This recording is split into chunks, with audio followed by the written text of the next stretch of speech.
안녕하세요. 살다 보니 저에게도 이런 날이 오네요. 그동안 정말 열심히 살았다 생각했는데 세월 앞에 장사 없는 것 같네요. 아픈 몸이 빠르게 회복이 되지는 않는 것 같습니다. 병원에 있으면서 지금의 현실을 받아들이고 있으니 눈물이 앞을 가립니다. 하지만 약속했기 때문에 저는 버티고 또 버티며 지금의 삶을 헛되지 않게 살아가려고 합니다. 저와 같은 상황을 겪게 되신 분들 또한 계실 거라 생각해 저도 용기 내서 여러분들께 제가 겪게 된 사연을 들려드려 볼까 합니다. 한 글자 한 글자 써내려가기도 힘든 상황이지만 이렇게라도 해야 제 마음이 한결 편해질 것 같네요. 저는 한 사람을 만나 결혼을 하고 이쁜 딸과 잘생긴 아들을 낳고 그렇게 열심히 살아오고 있었습니다. 정말 행복했습니다. 지금까지 살면서 남편과 크게 다툰 적 없이 아이들 결혼까지 시키며 잘 살아왔네요. 마냥 행복한 날들만 있을 거라 생각했는데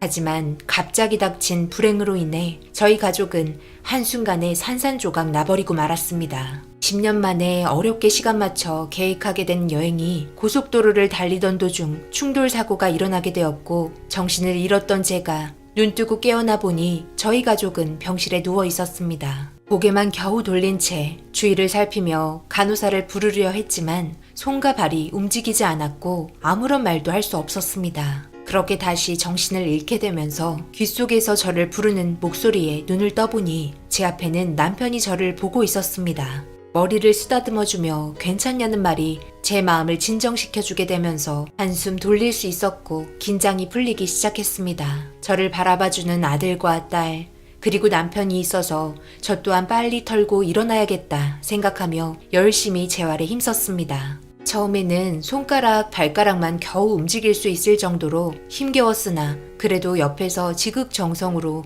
저를 돌봐준 남편 때문에 하루하루 달라지게 되었습니다. 그렇게 몇 달 동안 부러지거나 금이 간 뼈가 붙을 때까지 병원에 있었는데 뭔가 이상한 생각이 들었습니다. 분명 사고가 났을 당시 차가 전복이 된 걸 알고 있었고 병원에 누웠을 당시 모두 다 심각하게 많이 다친 걸 정신 잃기 전에 봤었는데 유독 저만 심한 것 같아 이해가 되지 않아 남편에게 어떻게 다치게 되고 사고가 난 건지 물어봤습니다. 여보, 그때 모두 정말 많이 다친 걸로 알고 있는데 당신은 정말 멀쩡하네요. 우리 애들도 저렇게 아무렇지도 않게 걸어 다니는 거 보면 사고 날 때 저만 많이 다치게 되었나 봐요. 그래도 모두들 큰 사고 안 나서 다행이네요. 그때 내가 운전만 좀 더 조심했다면 모두들 아무 사고 없이 무사히 여행 다녀올 수 있었을 텐데 미안해. 당신이 너무 아픈 것 같아 내 마음이 찢어지네. 빨리 회복해서 우리 집에 들어가 푹 쉬었으면 좋겠어. 남편은 제 손을 잡아주면서 눈물을 흘리고 있었고 그런 남편의 모습이 안쓰러워 눈물을 닦아주며 손을 꼭 잡아줬네요. 재활치료가 체력적으로 많이 힘들었는지 눈이 감기기 시작했고 피곤하다며 누워서 한참을 자고 일어나 눈 떠보니 제 옆에는 남편이 고개를 숙인 채 선잠을 자고 있었습니다. 고개를 숙이고 있어서 얼굴이 잘 보이지 않아 침대에 기대앉아 남편을 깨워 편하게 누워있으라고 말하려고 하는 순간 남편의 얼굴을 보고 화들짝 놀라고 말았습니다. 제가 전혀 알지 못하는 남자가 제 앞에서 졸고 있었던 겁니다. 너무 당황해서 정신 차리라고 깨우는 순간 여보, 이제 일어났어? 좀 더 눈 좀 붙이지. 지금 시간이 새벽 2시인데 푹 자야지. 몸이 빨리 회복될 거 아니야. 뭐라고요? 누구신데 지금 저한테 여보라고 하시는 거예요? 저는 그쪽을 처음 보는데 그쪽은 저를 알고 계신 거예요?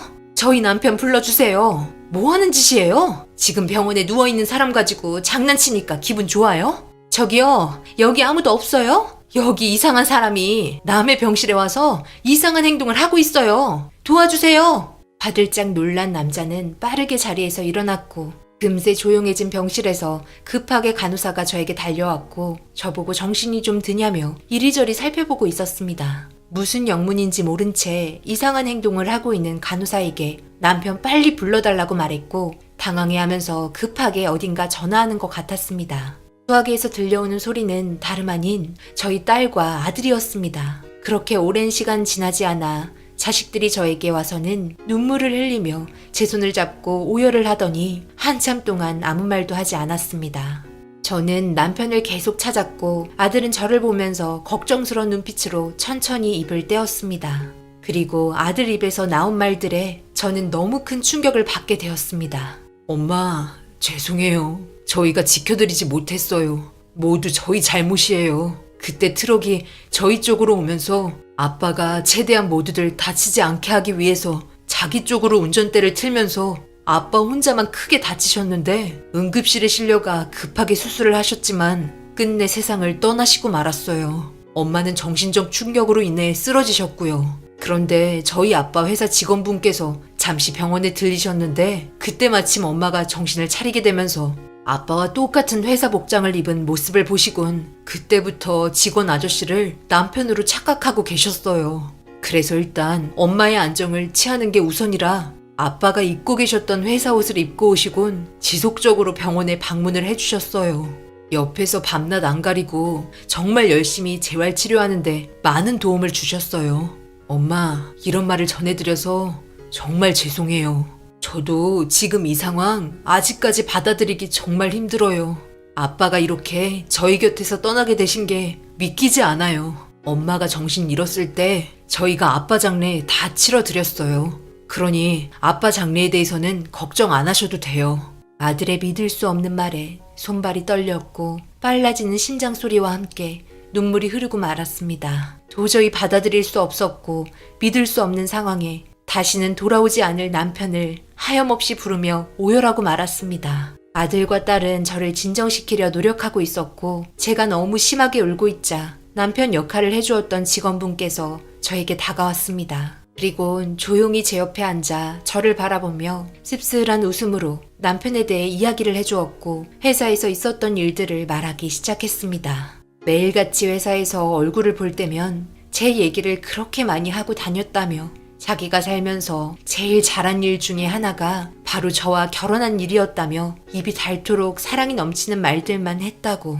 이야기를 풀어놓기 시작했습니다. 그러면서 지금은 세상을 떠났지만 이렇게 오열하고 있고 슬퍼한 모습을 남편이 싫어할 거라는 말을 하면서 빨리 퇴원해서 앞으로 건강하게 잘 살아야 하지 않겠냐며 저를 진정시켜 주었습니다. 남편의 결정이 헛되지 않게 우선 몸부터 추스르자며 회사에 있던 남편의 유품을 건네주었습니다. 그 물건들 중에는 저와 젊었을 때 주고받았던 편지와 살아오면서 찍었던 사진들이 있었습니다. 가슴에 품고 남편을 부르며 앞으로 당신 목까지 잘 살겠다는 말을 하면서 재활에 힘썼습니다. 아직까지 휠체어 신세를 지고는 있지만 그래도 조금씩 걸어 다닐 수 있을 정도로 많이 좋아졌고 남편의 결정으로 인해 저희 가족 모두가 지금 이 세상에 살아갈 수 있다는 거에 감사했습니다. 저희 자식들은 집에서 기다리고 있는 아이들도 있고 배우자가 있기 때문에 모든 걸 남편은 계산을 했었던 것 같습니다. 아마 나였어도 그렇게 했을까